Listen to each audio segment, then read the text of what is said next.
Oh, look, I couldn't fault their effort. They really bore in against a side like Geelong, and let's be honest, I mean, they're probably one or two in the competition right now, but have been probably for 3 or 4 years. And where our group in our 53rd or 54th games coming from, I thought, as I said, you couldn't fault their effort. They were super, moved the ball really well, and really, to be honest, even at half time and three-quarter time, we probably should have had our noses in front. We really missed some gettable goals that the boys have kicked before, but again, you can't fault their effort. So, on the second travel week, who knows? I don't want to stand here and make excuses for them. We had a brief chat after the game about, what went wrong in that last quarter, and clearly I think Geelong went to another level. They proved to us again where we need to get to. But again, a great learning curve for the fellas. The last time we played here, they beat you by 150 points. Thank you for the memories. Yes. No, but it just shows the improvement, doesn't it, in a couple of years? Yeah, I think so, and I think as a group collectively too. I think and again, obviously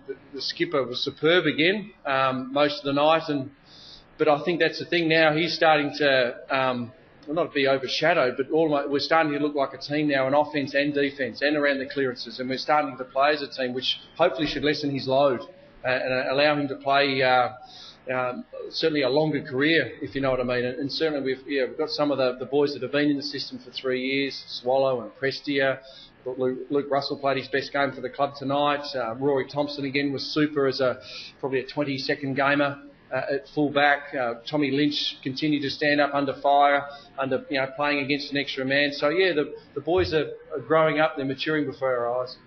Speaking of Rory Thompson, given the calibre of player he was on. Yeah, the calibre, but again, I think from their team, pressure up the ground was super, allowed Rory to be in that contest. And again, like Rory found out last week, like he probably found out the last quarters tonight, when the pressure's not there, it's a very difficult job playing full back. Again, when you have 22 inside 50s and with relatively no pressure on it, it makes it very hard. But again, I thought he stood there and did his job as best he could. Do you just feel like you're coaching almost a different team this year, given the first 2 years? Oh, in what?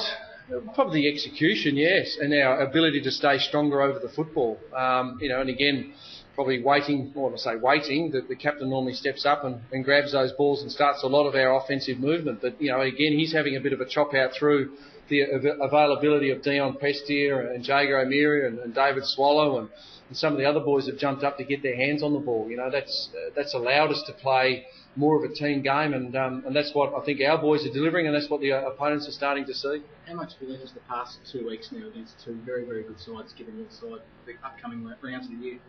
Probably have to ask Gaz that.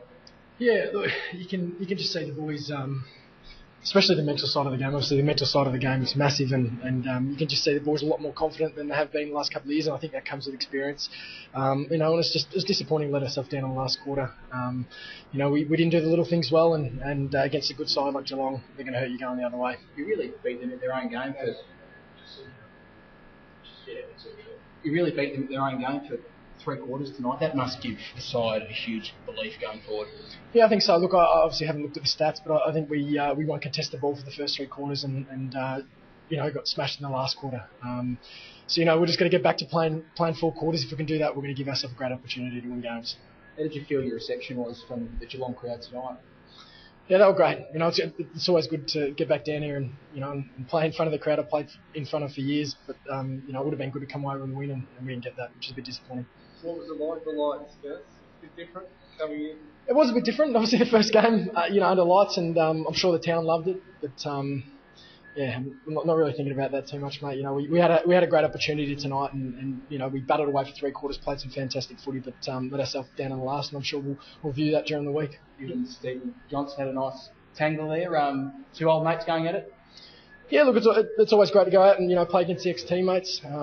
As I said, they're obviously a great footy side. It's probably the hardest game of football to come down and play Geelong down here, and we'll get a lot out of tonight. Did you feel any trepidation going back to your own stamping ground for the first time? Sorry, say that again. Did you feel any trepidation going back to your old stamping ground for the first time? I think I answered that. It's obviously great to come down here and play in front of the old supporters and play against my ex-teammates.